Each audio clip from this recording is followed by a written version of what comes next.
ሰላም ጤና ይስጥልኝ። ዛሬ ሁላችንም በቀጥታ የሚመለከት ስለ ወላጆቻችን ጤና የምናስብበት እንዲሁም ደግሞ እኛ ራሳችን ወደፊት ስናረጅ ጤናማና ጠንካራ ሆነን እንድንቀጥል የሚረዳንን በጣም ወሳኝ ርዕስ ላይ እንወያያለን። እሱም በእርጅና ዘመን የአጥንት ጤናን እንዴት መጠበቅ ይቻላል የሚለው ነው። እድሜያችን እየገፋ በሄደ ቁጥር ሰውነታችን አሮጌውን አጥንት የመተካትና አዲስ አጥንት የመገንባት አቅሙ ቀስ በቀስ እየቀነሰ ይሄዳል። በተለይ ከ50 ዓመት ዕድሜ በኋላ አጥንታችን እየሳሳ ጥንካሬውን እያጣና በቀላሉም የመሰበር አደጋው እየጨመረ ይመጣል። ይህ በሕክምናው ዓለም ኦስቲዮፖሮሲስ ወይንም የአጥንት መበላት ችግር ይባላል። ብዙ ጊዜ ትልልቅ ሰዎች ላይ የሚታዩት የወገብ መጉበጥ፣ የማያቋርጥ የጉልበት ህመም እናም ትንሽ ተደናቅፈው ሲወድቁ የአጥንት መሰባበር የሚከሰተው በዚሁ ከአጥንት መሳሳት ጋር ተያይዞ ነው። ነገር ግን እርጅና ማለት የግድ የአልጋ ቁራኛ መሆን ወይንም በህመም መሰቃየት ማለት አይደለም።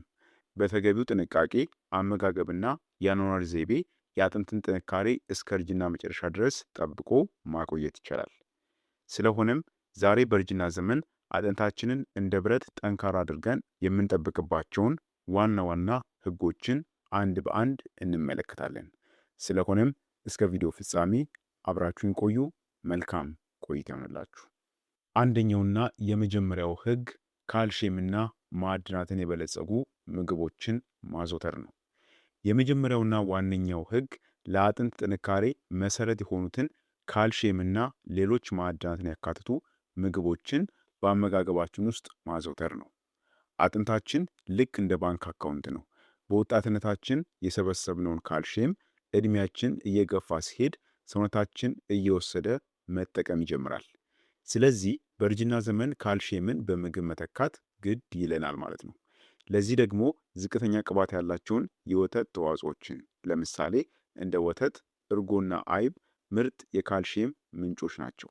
ከነዚህ በተጨማሪም አረንጓዴ አትክልቶች፣ ጎመንና ተልባ ያሉ የአትክልትና የእህል አይነቶች አጥንትን ለመገንባት በከፍተኛ ሁኔታ ይረዳሉ። እዚህ ጋር ልታስተውሉት የሚገባው ነገር የምንመገበው ምግብ ላይ ብቻ ሳይሆን የአጥንት ጥንካሬን የሚቀንሱ ነገሮችም ማስወገድ ያስፈልጋል። ለምሳሌ ከመጠን በላይ ጨውን ማብዛት ካልሽየም በሽንት መልክ ከሰውነታችን እንዲወጣ ስለሚያደርገው የአጥንት መሳሳትን ያባብሳል። ስለዚህ ጨው በመቀነስ እነዚህን ማዕድናት የያዙ ምግቦችን በየቀኑ በገበታችን ላይ ማካተት የመጀመሪያው የጤና እርምጃ ነው። ሁለተኛው ህግ በእርጅና ዘመን አጥንታችንን ጠብቆ ለማቆየት የቫይታሚን ዲ አስፈላጊነት ነው። ሁለተኛው ህግ በቂ የቫይታሚን ዲ መጠን ማግኘት ነው። ብዙ ሰዎች ካልሽየም የበዛበት ምግብ ብቻ ስለተመገቡ የአጥንት ጤናቸው የተጠበቀ ይመስላቸዋል። ነገር ግን ዋናው ሚስጥር እዚህ ጋር ነው። በሰውነታችን ውስጥ በቂ ቫይታሚን ዲ ከሌለ የፈለገውን ያክል ካልሽየም ብንመገብ ጨጓራና አንጀታችን ያንን ካልሽየም ወደ ደም ውስጥ መጥተው ማስገባት አይችሉም። ቫይታሚን ዲ ልክ ካልሽየም ወደ አጥንታችን እንዲገባ መዝጊያውን እንደሚከፍት ቁልፍ ነው። ይህንን ድንቅ ቫይታሚን የምናገኝበት ዋነኛውና ቀላሉ መንገድ ደግሞ የማለዳ የፀሐይ ብርሃን ነው። በተለይ ጠዋት ፀሐይ ስትወጣ ከ20 እስከ 30 ደቂቃ ያክል እጅና እግራችንን ለፀሐይ ብርሃን ማጋለጥ ሰውነታችን ራሱ ቫይታሚን ዲን እንዲያመርት ያደርገዋል። እድሜያቸው የገፉ ወላጆቻችን ብዙ ጊዜ በቤት ውስጥ ስለሚውሉ ለፀሐይ ብርሃን ያላቸው ተጋላጭነት ይቀንሳል። ይህ ደግሞ ለአጥንት መሳሳት ዋነኛ ምክንያት ነው። ስለዚህ ጠዋት ጠዋት ወጣ ብሎ ፀሐይን መሞቅ እንዲሁም እንደ እንቁላል፣ አስኳልና አሳ ያሉ ምግቦችን መመገብ አስፈላጊ ሆኖ ሲገኝም በሐኪም ትዕዛዝ የቫይታሚን ዲ ክኒኖችን መውሰድ ለአጥንት ጥንካሬ ፍጹም ተወዳዳሪ የሌለው መፍትሄ ነው። ሶስተኛ ህግ ደግሞ ክብደትን የሚሸከሙ የአካል ብቃት እንቅስቃሴዎችን መስራት ነው። ሶስተኛው ህግ የአካል ብቃት እንቅስቃሴን የዕለት ተዕለት ልማድ ማድረግ ነው። ይህ ማለት እንቅስቃሴ ማድረግን ያስፈልጋል ማለት ነው። ብዙ ሰዎች ትልልቅ ሰዎች እረፍት ያስፈልጋቸዋል፣ መንቀሳቀስ የለባቸውም ብሎ ያስባሉ። ነገር ግን ይህ ትልቅ የሆነ ስህተት ነው። አጥንታችን ልክ እንደ ጡንቻዎቻችን ሁሉ ስራ ሲሰጥበትና ጫና ሲያልፍበት ነው ይበልጥ የሚጠነክረው። ሳይንሱ እንደሚያረጋግጠውም እንቅስቃሴ የማያደርግ ሰው አጥንቱ በፍጥነት የመሳሳት እድሉ በጣም ከፍተኛ ነው። ለእርጅና ዘመን የሚመከሩት ምርጥ እንቅስቃሴዎች ክብደትን የሚሸከሙ የሚባሉት ናቸው። ይህ ማለት ግን ከባድ ብረት ማንሳት ማለት አይደለም። ይልቁንም የገዛ የሰውነትን ክብደት ተሸክመው የሚደረጉ ለምሳሌ እንደ ቀላል እርምጃ መደነስ ወይንም ደግሞ ቀስ እያሉ ደረጃ መውጣትና መውረድን የሚያጠቃልል ነው። በቀን ውስጥ ለ30 ደቂቃ ብቻ በግቢ ውስጥ ወይም ደግሞ ሰፈር ውስጥ መራመድ አጥንትን አዳዲስ ሴሎች እንዲያመርት ያነቃቃዋል። ከዚህ በተጨማሪም ሰውነትን የማመጣጠን አቅምን ስለሚጨምር አረጋውያን ድንገት ሚዛናቸውን ስተው የመውደቅ እንዲሁም ደግሞ የአጥንት መሰበር አደጋቸውን በከፍተኛ ሁኔታ ይቀንሰዋል ማለት ነው። ስለዚህ እንቅስቃሴ በወጣትነትም በእርጅናችን ዘመንም እጅግ በጣም አስፈላጊና ዋነኛችን መሰረት ነው። አራተኛ ህግ መውደቅን መከላከልና የቤት ውስጥ ጥንቃቄ ማድረግ ነው። አራተኛውና ብዙ ጊዜ ትኩረት የማይሰጠው ህግ መውደቅን የሚከላከሉ የቤት ውስጥ ጥንቃቄዎችን ማድረግ ነው። በአረጋውያን ላይ ለሚከሰት የአጥንት ስብራት ዋነኛው ምክንያት መውደቅ ነው። አጥንታችን ቀድሞውኑ የሳሳ ስለሚሆን ለወጣት ተራ ሊመስል የሚችል ትንሽ መውደቅ እንኳን ለአረጋውያን ግን የወገብ ወይንም የዳሌ አጥንት ስብራት ሆኖ ለአልጋ ቁራኛነት ሊዳረጋቸው ይችላል። ስለዚህ ወላጆቻችን ወይንም እኛ የምንኖርበትን ቤት ለአረጋውያን ምቹ ማድረግ አለብን። ለምሳሌ ሳሎን ወይንም መተላለፊያ ላይ ሰዎችን ሊያደናቅፉ የሚችሉ ገመዶችን፣ ምንጣፎችንና እቃዎችን ማንሳት፣ በተለይ ማታ ማታ ደግሞ ተነስተው ወደ ሽንት ቤት ሲሄዱ መንገዱ በደንብ እንዲታያቸው በቂ መብራት ማዘጋጀት፣ እናም የሽንት ቤት ወለል እንዳያንሸራትትም ማድረግ በጣም አስፈላጊ ነው። ከዚህ በተጨማሪም የአይን እይታን በየጊዜው ማስመርመር እናም ደግሞ ትክክለኛና የተስተካከለ መነጽር ማድረግ ሚዛንን ጠብቆ ለመራመድ የሚረዳ ነው። አጥንትን ከመጠበቅ ጎን ለጎን እንዳይሰበር ከሚረዱ ትልቅ መከላከያ መንገዶች አንዱ ቤታችንን ከእንቅፋት የጸዳ ማድረግ መሆኑን መርሳት የለብንም። አምስተኛ ህግ ጎጂ ልማዶችን ማስወገድና የህክምና ክትትል ማድረግ ነው። አምስተኛው ህግ አጥንትን የሚያዳክሙ ጎጂ ልማዶችን ማስወገድና ወቅታዊም የህክምና ክትትልን ማድረግ ነው። ብዙ ጊዜ የምንወስዳቸው አንዳንድ ነገሮች አጥንታችንን እየበሉ እንደሆነ አንረዳም። ለምሳሌ ከመጠን በላይ ካፌን መውሰድ በሰውነታችን ካልሽየምን በአግባቡ እንዳይመጣ ያግደዋል። እንዲሁም አልኮል መጠጣትና ማጨስ ለአጥንት ሴሎች እድገት አስፈላጊ የሆኑ ሆርሞኖችን ስለሚያዛቡ አጥንት በፍጥነት እንዲሰበርና እንዲሳሳ ምክንያት ይሆናል። ሌላው ትልቁ ነጥብ እድሜያችን ከ50 በላይ ሲሆን ወደ ህክምና ተቋም በመሄድ የአጥንትን ጥንካሬ የሚለካ ምርመራን ማድረግ ነው። ቦን ዴንሲቲ ቴስት ይባላል። ይህ ምርመራ አጥንታችን ምን ያክል እንደሳሳ ቀድሞ በማሳወቅ ሐኪሞች የአጥንት መበላትን የሚያቆሙ ድንቅ መድኃኒቶችን እንዲያዙልን ይረዳል ማለት ነው።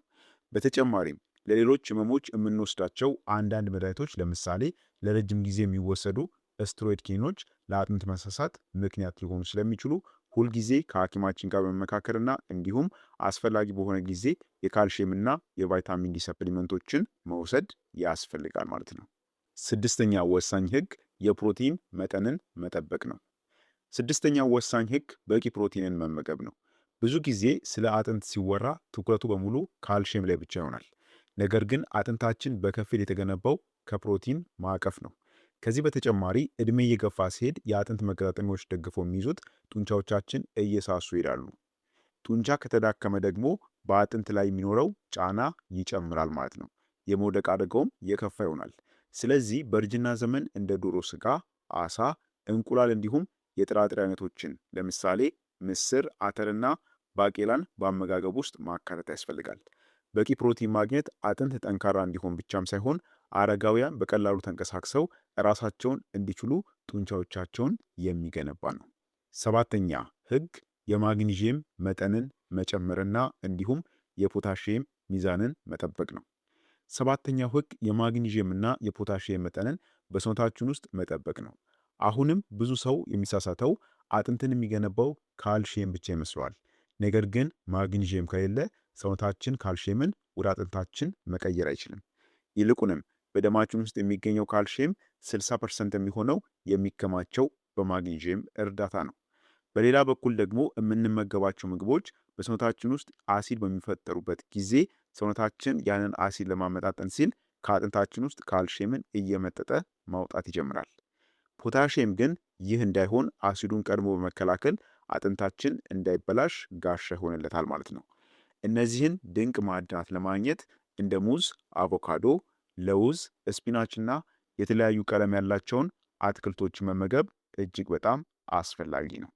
ስምንተኛ በስተመጨረሻ የምነግራችሁ ወሳኝ ህግ ተስማሚ የሰውነት ክብደትን መጠበቅ ይኖርብናል። ስምንተኛውና የመጨረሻው ህግ ጤናማ የሰውነት ክብደትን ጠብቆ ማቆየት ነው። ክብደት ለአጥንት ጤና ሲባል በሁለት ጫፎች የሚታይ ጉዳይ ነው። በአንድ በኩል ከመጠን በላይ መወፈር በጉልበት በዳሌና በጀርባ አጥንቶች ላይ ከባድ ጫና ስለሚፈጥር አጥንቶቻችንና መገጣጠሚያዎቻችን በፍጥነት እንዲጎዱ ያደርጋቸዋል። በሌላ በኩል ደግሞ በእርጅና ዘመን ከልክ በላይ መክሳት ወይንም በጣም ዝቅተኛ ክብደት መኖር እጅግም አደገኛ ነው። ምክንያቱም የሰውነት ክብደት በጣም ሲቀንስ የአጥንት ግዝፈት አብሮ ስለሚቀንስ ለአጥንት መሳሳትና በቀላሉ ለመሰበር የመጋለጥ ዕድልን በከፍተኛ ሁኔታ ይጨምራል ማለት ነው። ከዚህም በላይ በጣም የከሱ አረጋውያን ድንገት በሚወድቁበት ጊዜ አጥንታቸውን ከአደጋ የሚከላከልላቸው በቂ ስብና የጡንቻ ከቨርም የላቸውም። ስለዚህ በእርጅና ዘመን ከልክ በላይ መወፈርም ሆነ በጣም መክሳት ሳይኖር ከቁመታችን ጋር የሚመጣጠን ጤናማ ክብደት ላይ መሆን ለአጥንታችን ጤንነት እጅግ አስፈላጊ ነው ማለት ነው። ስለዚህ እንግዲህ በዋነኛነት በአጠቃላይ ማለት ነው እነዚህን 8 ህጎች ከተገበረን በእርጅና ዘመናችን ሁሉ አጥንታችን ጠንካራና ጤናማ ሆኖ መቀጠል ይችላል ማለት ነው። ስለሆነም ተመልካቾቼ ዛሬ ያየናቸው ህጎች በእርጅና ዘመናችንም ቢሆን እንደ ልብ ለመንቀሳቀስ ለመስራትና ደስተኛ ህይወትን ለመምራት የሚረዱን የአጥንት ጤና መሰረቶች ናቸው። አስታውሱ፣ እርጅና ማለት የግድ መሰበር ወይንም የአልጋ ቁራኛ መሆን ማለት አይደለም። ዛሬ የምናደርጋት ትንሽ ጥንቃቄ የነገውን ጥንካሬያችንን ይወስነዋል። ስለዚህ ካልሲየም ያላቸው ምግቦች እንመገብ፣ ጠዋት ጠዋት ፀሐይ እንሙቅ፣ ቀለል ያለ እርምጃን እናዘውትር፣ እንዲሁም ደግሞ የቤታችንን አካባቢ ደህንነቱ የተጠበቀ እናድርገው።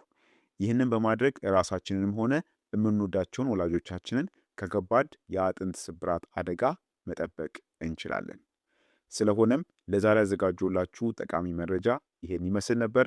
ቪዲዮ በጣም አስፈላጊና ሌሎች ጋር መድረስ ስላለበት በቅንነት ሼር እንዲሁም ላይክ አድርጉት። ለዛሬ በዚህ ብቃን። በቀጣይ በሌላ አስተማሪ በሆነ የጤና ትምህርት የምንገናኝ ይሆናል። እስከዛው በጤና ቆዩልኝ። ቸር ሰንብቱ።